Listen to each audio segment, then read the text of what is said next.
The numbers jumped out at me from the bank statement like accusatory fingers. $20,000 transferred to an account I didn't recognize. Then another $15,000 2 weeks later. My hands trembled as I scrolled through my parents' online banking history, each new discovery hitting harder than the last. I'm Hope, and I just found out my golden boy brother is bleeding our parents dry. Everything okay, sweetie? My mother's voice floated up from downstairs. The coffee's getting cold. Coming, I called back, my voice steadier than I felt. I minimized the browser window, muscle memory from years of hiding things from my family. Not my secrets this time, Lucas's. The Sunday morning ritual at my parents' house hadn't changed in 20 years. Coffee, pastries, and endless conversations about Lucas's latest ventures. His football glory days. His business ideas. His perfect life with his perfect wife and perfect kid. I descended the stairs, each step heavy with the weight of what I'd discovered. Mom stood at the kitchen counter, arranging Danish pastries on her grandmother's china plate. Dad sat at the table, hidden behind his newspaper. Lucas called earlier, Mom said, beaming.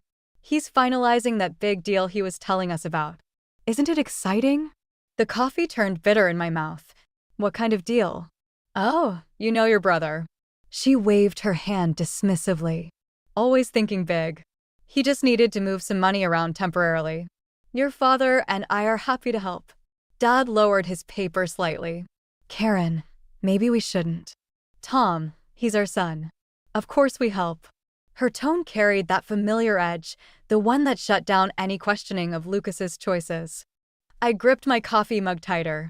How much did he need? Just a small loan. Mom's smile flickered. Nothing for you to worry about. $50,000 isn't small, Mom.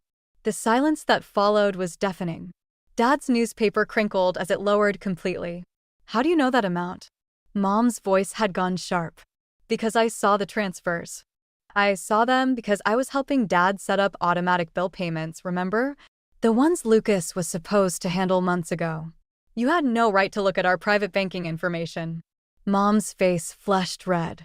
Someone had to. I stood up, my chair scraping against the floor. He's taking advantage of you both, and you're letting him. Your brother is building something important, Mom snapped. Sometimes businesses need capital. His last 3 businesses failed, Mom. The gym, the protein shake company, the sports app. Where did all that investment money go? Dad cleared his throat. Hope, maybe this isn't the time. When is the time, Dad? When they're broke. When Lucas has drained their retirement fund. That's enough. Mom slammed her hand on the counter. I won't sit here and listen to you attack your brother out of jealousy. The word hit like a slap. Jealousy. Their eternal explanation for any criticism I ever had of Lucas. Fine.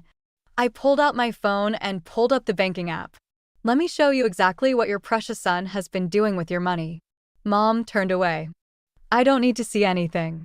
I trust Lucas. That's the problem. I looked at Dad, pleading. You have to see this. Please. He met my eyes for a moment, then looked away. Your mother's right, Hope. Lucas wouldn't. Unbelievable. I grabbed my purse. You know what? Keep burying your heads in the sand. But don't come crying to me when you're working at Walmart in your 70s because your retirement fund mysteriously disappeared. I stormed out, slamming the door behind me. In my car, I sat gripping the steering wheel, my knuckles white. My phone buzzed, a text from Lucas. Stay out of my business, little sister. You have no idea what you're getting into. I stared at the message, a cold smile spreading across my face. Oh, brother dear, you have no idea what I'm capable of. This isn't about jealousy anymore. This is about justice. And I'm just getting started. Nina's apartment always smelled like lavender and coffee, a combination that usually calmed my nerves. Not tonight. I paced her living room, clutching my phone with Lucas's threatening text still displayed. He's really done it this time, Nina said, curled up on her couch. Have you talked to Ella? Lucas's perfect wife? She probably helped him plan it. I stopped pacing, remembering something. Although what? Last month at Tommy's birthday party, she seemed off. Kept checking her phone, barely touched her food. When Lucas started bragging about his new business venture, she practically flinched. Nina leaned forward. You think she knows? Before I could answer, my phone rang. Dad's name flashed on the screen. I answered on speaker. Hope, your mother and I discussed it, and we're having a family dinner tomorrow night. Lucas will be there. We need to clear the air. My stomach clenched.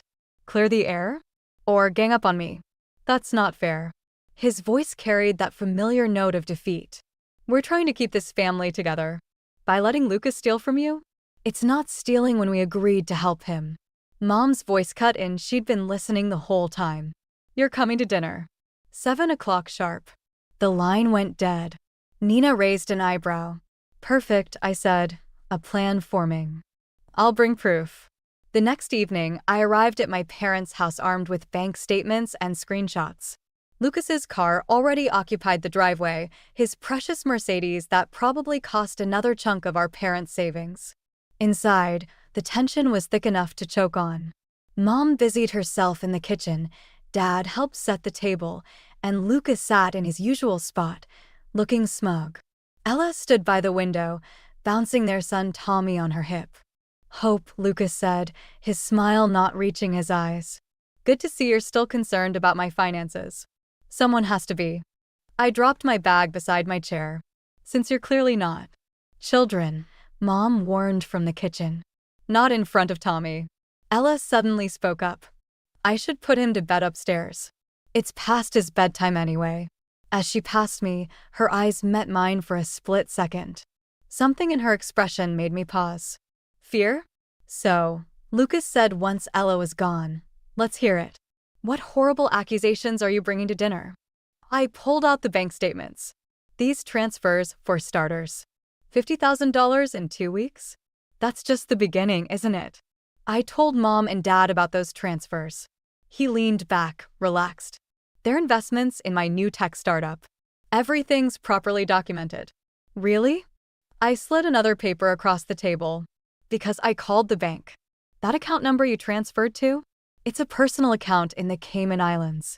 The color drained from Lucas's face. Mom set down a casserole dish with enough force to rattle the plates. Hope, that's enough. How dare you investigate your brother like some kind of criminal? Because he is one. I stood up, hands shaking. He's not investing anything. He's stealing their retirement money and hiding it offshore. And I bet Ella has no idea. Leave my wife out of this, Lucas snarled, standing too. Why? Afraid she'll find out where the money's really going. A crash from upstairs made us all freeze. Ella appeared at the top of the stairs, white-faced.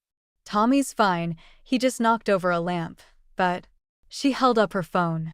Lucas, why is there an email about plane tickets to Buenos Aires? The silence that followed was deafening. Lucas's face transformed from anger to something I'd never seen before, pure panic. Ella, honey, I can explain. Explain what? I cut in. How you're planning to disappear with our parents' money. Dad finally spoke, his voice barely a whisper. Lucas, tell me this isn't true. But Lucas was already backing toward the door, his mask completely shattered. You don't understand. None of you understand what it's like trying to live up to everyone's expectations. I just needed a fresh start. With stolen money? Ella's voice cracked. Were you going to tell me about Argentina, or just disappear with our son? Mom sank into a chair, her world visibly crumbling. And in that moment, watching my perfect brother's life implode, I felt no satisfaction, only a hollow ache for what our family had become. Lucas bolted for the door. But this time, running away wouldn't save him. I had more evidence, and now I had something even more valuable, Ella's attention. The real war was just beginning. Grandpa Henry's bookstore always smelled like old paper and pipe tobacco, even though he'd quit smoking years ago. I found him in his usual spot, perched on a wooden stool behind the counter, examining an ancient ledger through his reading glasses. I need your help, I said, dropping a thick manila folder on the counter. He looked up, eyes sharp despite his age. This about Lucas? You knew. I've watched that boy take advantage of this family for years. He closed his ledger. Your grandmother would have seen right through him. She always said Lucas had your Uncle Richard's eyes, beautiful but dangerous. I spread out the documents I'd gathered. Bank statements, failed business records, loan applications. A pattern emerged, each venture more desperate than the last. Look at this. I pointed to a document. He took out a second mortgage on his house without telling Ella. And here, he's been lying about his company's revenue to get more loans. Grandpa Henry studied the papers, his expression darkening. There's more, isn't there? I hired a private investigator. I pulled out another document. Lucas has gambling debts. Big ones. The kind that attract dangerous people. The bell above the door chimed. Ella walked in, Tommy balanced on her hip. Her eyes were red-rimmed. I thought I'd find you here, she said. Lucas came home last night. He's saying you fabricated everything. Did he explain the plane tickets? She shifted Tommy to her other hip. He says it was a business trip he was planning. That you're twisting everything because you're jealous. Jealous. I laughed, the sound harsh even to my ears. Show her, Grandpa. He handed Ella the mortgage document. Her hands trembled as she read it. This can't be right, she whispered. We agreed no major financial decisions without consulting each other. There's more. I hesitated, then pulled out the gambling records. He owes people money, Ella. Dangerous people. The color drained from her face. How much? Over 200,000. Tommy started fussing. Grandpa Henry quickly produced a cookie from behind the counter. He'd always kept treats for young visitors. I should have seen it, Ella said, watching Tommy nibble the cookie. The late-night phone calls. The way he'd jump whenever his phone buzzed. Last week, I found him in our home office at 3 a.m, shredding documents. The bell chimed again. My mother burst in, face flushed with anger. Hope, what have you done? She demanded. Lucas is talking about leaving town because of your accusations. He says you're trying to destroy him. Karen, Grandpa Henry's voice carried a warning. Before you defend your son, you might want to see these. I don't need to see anything. You've always taken Hope's side. Mom. Ella's voice cut through the tension. Look at the documents. Please. For Tommy's sake. Something in Ella's tone made Mom pause. She took the papers with obvious reluctance. As she read, her hands began to shake. This must be a mistake. Lucas wouldn't. He already has, I said quietly. And if we don't stop him, he's going to drag this whole family down with him. The sound of screeching tires outside made us all jump. Through the store's front window, I saw Lucas's Mercedes pull up sharply. He followed me, Ella whispered, clutching Tommy closer. Lucas burst through the door, his usual polished appearance disheveled. His eyes landed on the documents spread across the counter. You just couldn't leave it alone, could you? He snarled at me. Had to play detective, had to ruin everything. You ruined it yourself. Grandpa Henry stood, his voice stern. Now step back from my granddaughter. Lucas's phone buzzed. He checked it, and for a moment, raw fear flashed across his face. You don't understand, he said, his voice cracking. These people, they want their money by midnight. All of it. If I don't pay, then what? I challenged. More theft? More lies? Or were you planning to run and leave Ella and Tommy to deal with your mess? The look in his eyes told me everything. My perfect brother, the golden child, was finally out of options. And for the first time in our lives, I held all the cards. The lawyer's office felt too small for the weight of what I was about to do. Papers scattered across his desk, affidavits, bank records, and a restraining order application that made my stomach turn. Once we file these, Mr. Patterson said, tapping the documents, there's no going back. Your brother could face serious charges. My phone buzzed again, the 15th call from Mom in 2 hours. I silenced it without looking. What about my parents' money? We can freeze the accounts immediately, but he hesitated. There's something else you should see. He slid a document across the desk. A deed transfer, dated 3 days ago. My parents' house, their home of 30 years, now belonged to one of Lucas's shell companies. The room tilted sideways. They don't know, do they? Based on these signatures. He adjusted his glasses. I'm almost certain they're forged. A knock at the door made us both jump. Dad stood there, looking older than I'd ever seen him. Hope. His voice cracked. We need to talk. Mr. Patterson gathered the papers. I'll give you two a moment. Once we were alone, Dad collapsed into the vacant chair. Your mother doesn't know I'm here. Did Lucas tell you about the house? His blank expression answered my question. Why are you here, Dad? He pulled out an old envelope, yellowed with age. I found this in your grandmother's things after she died. She made me promise to keep it safe. His hands shook as he opened it. It's about Lucas. Inside was a DNA test from 28 years ago. My heart stopped as I read the results. Lucas isn't yours? Your mother had an affair with Richard, my brother. The star athlete, the golden boy. He laughed bitterly. I've spent 28 years trying to love a son who reminded me every day of my brother's betrayal. Does Lucas know? No, but I think he sensed it somehow. The way I could never quite. He trailed off, staring at his hands. Why tell me now? Because I'm done protecting other people's lies. He straightened up. I want to sign whatever papers you need. It's time someone in this family stood up for what's right. My phone buzzed again, this time a text from Ella. Lucas is gone. Took everything from our accounts. Police are here. Before I could respond, another text came through, this one from Lucas himself. You want to play hardball, little sister? Fine. Tell Mom and Dad to check their retirement accounts. All of them. My hands trembled as I pulled up the banking app. Every account, empty. He's cleaned them out, I whispered. Everything. Dad's face hardened.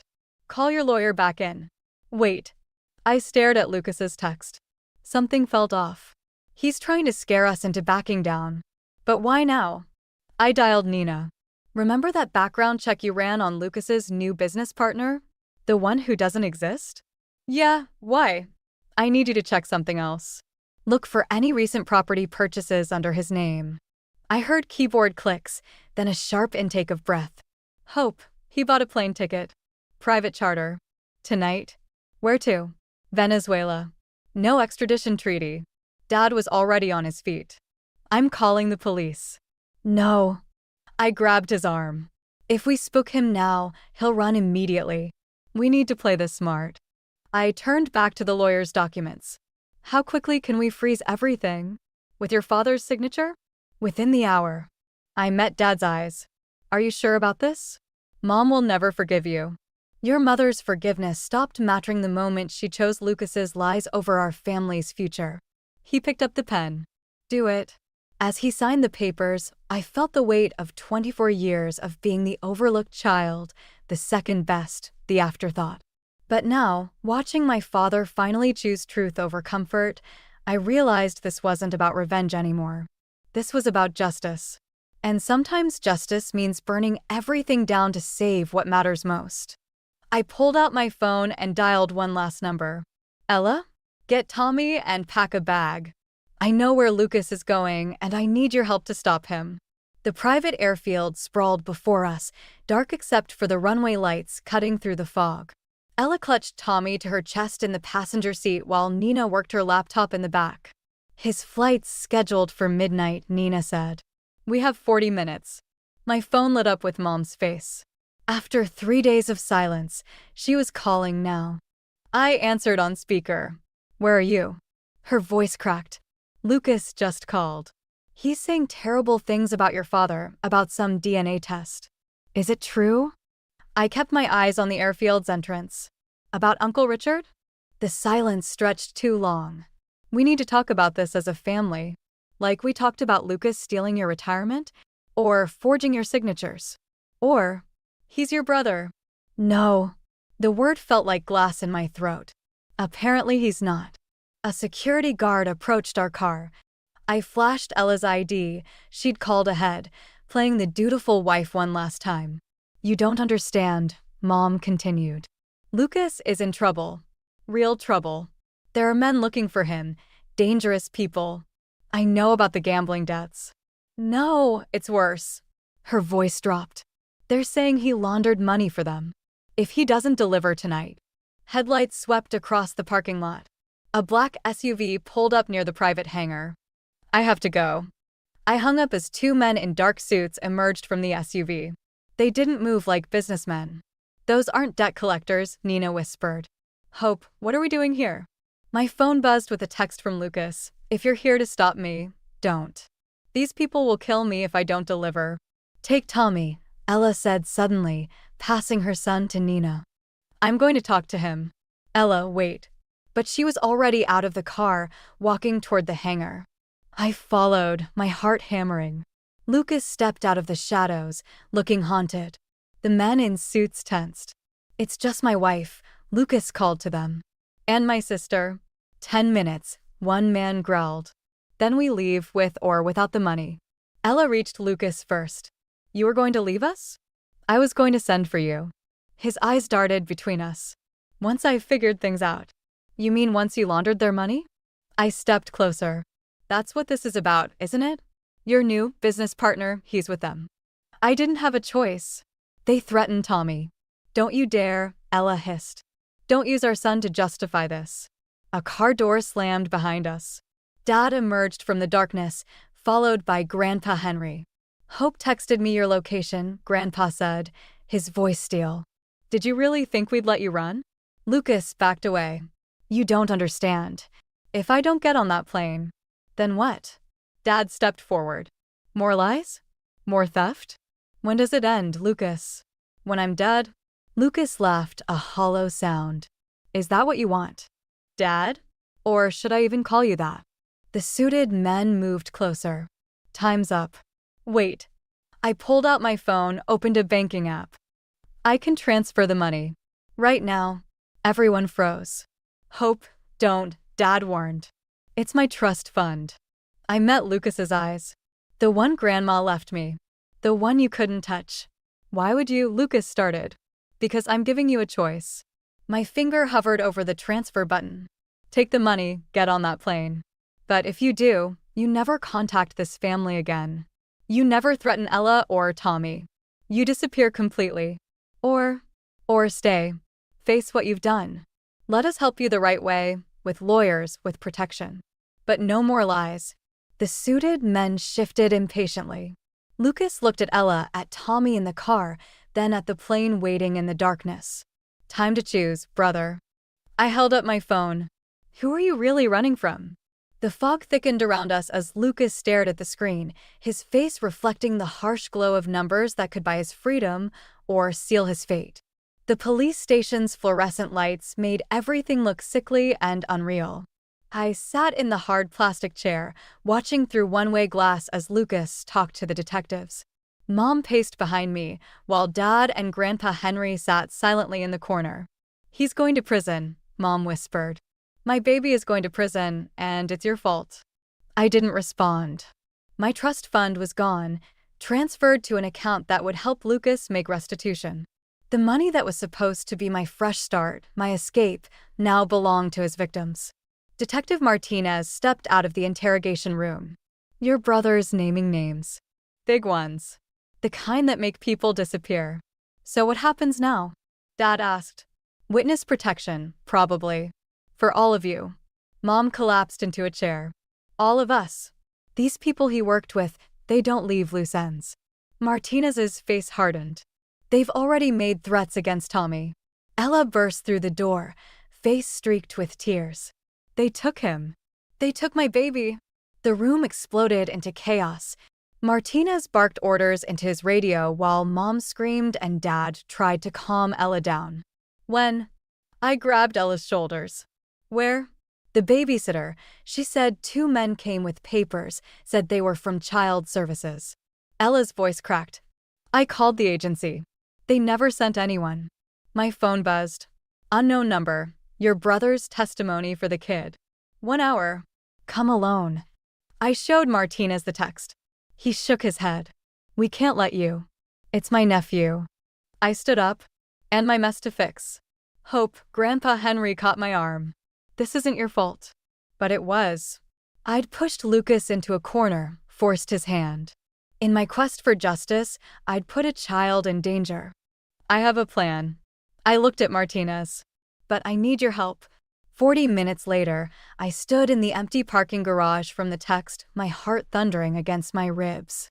A black car pulled up, its windows tinted. A man stepped out, the same suit from the airfield. "Where's Lucas? Where's Tommy?" He nodded to the car. The back window lowered slightly, enough to see Tommy's sleeping face. "Sedated," the man said. "He'll wake up fine if you deliver. I need proof he's really okay." "You're not calling the shots here." "No." I pulled out my phone. "Then I'll tell the FBI task force that's watching us right now to move in." "Your choice." The man's face tightened. He opened the car door, revealing Tommy strapped into a car seat. I stepped forward, checking his breathing. Steady. Relief flooded through me. "Happy? Now, where's Lucas?" I straightened up. "He's not coming." The man's gun appeared so fast I barely saw him move. "That wasn't the deal." "No, but this is." I held up my phone, showing him the live stream that had been running since I arrived. "Say hi to your followers." All 100,000 of them. His eyes widened as he saw the viewer count climbing. Amazing what a viral post about kidnapping can do. #SaveTommy is trending. I took another step forward. The whole city is watching. Police are probably already on their way. So here's my counteroffer. Leave Tommy, walk away, and this video doesn't include your face. You stupid bit. Police sirens wailed in the distance. The man's head snapped toward the sound. "Tick-tock," I said. He backed toward his car. "This isn't over." "Yes, it is. Because if anything happens to my family, any of them, this video shows exactly who to blame." He peeled out of the garage just as police cars swarmed the entrance. I grabbed Tommy from the car seat, holding him close as Martinez's team surrounded us. Targets fleeing north, Martinez barked into his radio. "You okay?" I nodded, watching Mom and Ella run toward us. But over their shoulders, I caught Lucas's eyes through the window of a police car. His face showed something I'd never seen before, respect. But it didn't matter anymore. I'd won, but the victory felt hollow. My family was fractured, possibly beyond repair. And somewhere in the city, dangerous men were plotting revenge. The war wasn't over. It was just changing battlefields. The safe house felt like a cage. 3 weeks of protective custody had worn us all down. Mom barely spoke, Dad buried himself in paperwork, and Ella spent hours staring out windows, Tommy clutched to her chest. Martinez arrived at sunset, his face grim. "We found them. The whole operation." But what?" He handed me a phone. "Lucas wants to talk to you. Only you." I stepped onto the back porch, away from the family's prying eyes. "What do you want?" "They're going to kill me." Lucas's voice shook. "The FBI raid missed some people. Important people. They think I'm the leak." "Aren't you?" "Not the original one." He paused. "Hope, I need to show you something. Something that changes everything." "No meetings," Martinez said. "It's about Dad. And Uncle Richard. And why Mom always protected me." His voice dropped. "There's so much you don't know." The line went dead. A text followed with an address, the old high school football field where Lucas had been king. Martinez caught me at the door. "You're not going." I showed him the text. "You can watch from a distance. But he'll only talk to me. It's a trap." "Probably." I grabbed my keys. "But I need to know the truth." The football field was dark except for one set of lights illuminating the 50-yard line. Lucas stood there, looking small against the empty bleachers. "I'm here," I called out. "Talk." He turned, holding a manila envelope. "Did you ever wonder why Mom couldn't let me fail? Why she pushed so hard? Because you were her golden boy. Because I was her shame." He pulled out old letters. Richard wasn't just Dad's brother. He was Mom's first love. The star athlete she was supposed to marry. Until his accident. Until she got pregnant with me. The accident happened after, when Richard found out she'd chosen Dad instead. My head spun. "Why are you telling me this now?" "Because Mom's not just protecting me. She's protecting herself. Her guilt, her choices." He laughed bitterly. "I was never supposed to be the good son. I was her penance." Movement in the shadows caught my eye. Men in dark clothes, moving closer. You brought them here. They followed me. His hands trembled. I'm sorry, Hope. They said they'd kill Ella and Tommy if I didn't. Bring the other leak? A new voice cut through the darkness. The man from the parking garage stepped into the light. We've been watching you, Hope. Your little livestream stunt cost us millions. More men emerged, forming a circle around us. Martinez and his team were nowhere in sight. You know what's funny? The man continued. Lucas here wasn't the leak. Your mother was. Lucas's head snapped up. What? Karen's been feeding information to the FBI for months, trying to save her precious son. He raised his gun. Too bad she was too late. You're lying, Lucas whispered. Ask her yourself. Oh, wait. The man smiled. You won't get the chance. Time slowed. I saw his finger tighten on the trigger. Saw Lucas step forward, maybe to run, maybe to fight. Then the night exploded with light and sound. FBI, don't move. Spotlights flooded the field. Agents rappelled from the bleachers. Martinez's voice boomed through a megaphone. I dove for Lucas as gunfire erupted. We hit the turf hard. Mom really was trying to save you, I gasped. All this time. Lucas gripped my arm, eyes wide. Hope I... More shots. A bullet kicked up grass near our heads. Shut up and crawl, I hissed, pulling him toward the sideline. As we reached safety behind a SWAT van, Lucas looked at me differently, not with his usual condescension or recent fear, but with something like awe. You knew they'd follow me, he said. You used me as bait. I learned from the best. I checked him for wounds. Ready to tell the whole truth now? He nodded slowly, watching as agents led the captured men away. Think Mom will ever forgive us? Maybe. I helped him up. But first, we have to forgive her. Grandpa Henry's bookstore smelled different now, fresh paint mixed with the familiar scent of old paper. I straightened the grand reopening banner while he arranged books in the newly restored shelves. Your grandmother would have loved this, he said, adjusting his glasses. Using your settlement money to save her store. Our store, I corrected. Besides, blood money should go to something good. The criminal case had ended with plea deals and asset seizures. The crime syndicate crumbled, its leaders scattered or imprisoned. Our family's share of the recovered funds came with strings attached: therapy, supervision, accountability. The bell chimed. Lucas stepped in, looking smaller in his court-mandated monitoring anklet. Need help with those boxes? I nodded toward the back room. As he passed, I caught Mom watching through the window, hesitating at the door. Dad stood behind her, his hand on her shoulder. They'll come in when they're ready, Grandpa Henry said softly. Lucas returned with a stack of books. Where do you want these? Fiction section. Under R for redemption. He almost smiled. Subtle. Learned from the best. I handed him another box. How's the counseling going? Better than prison. He shelved books carefully, methodically. Ella's thinking about letting me have supervised visits with Tommy. Good. Hope. He paused, a book half-shelved. I've been trying to figure out when it all went wrong. Not the money or the lies, but us.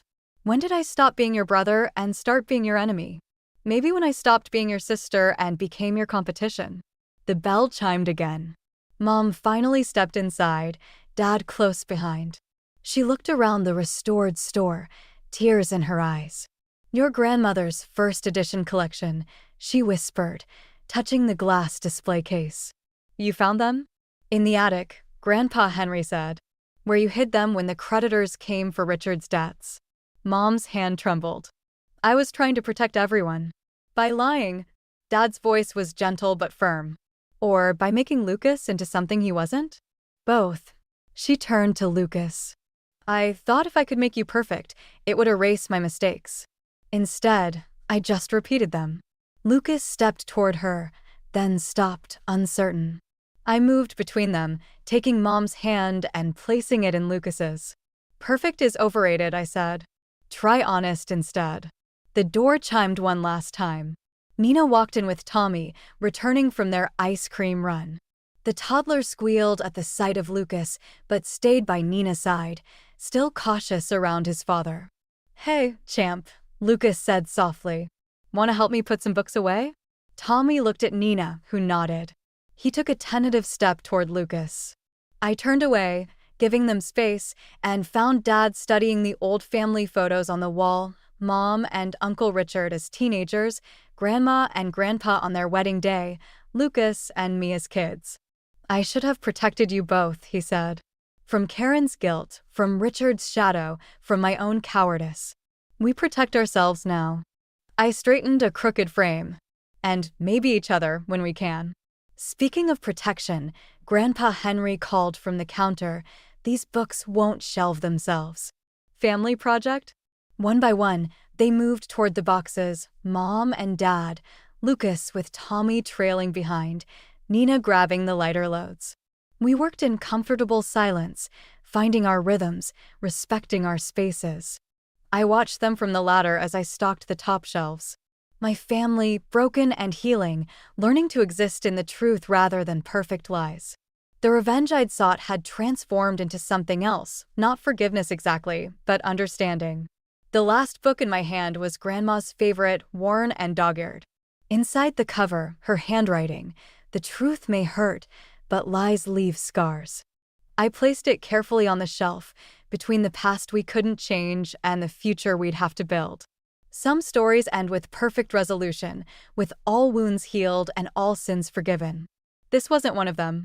But maybe that made it more true.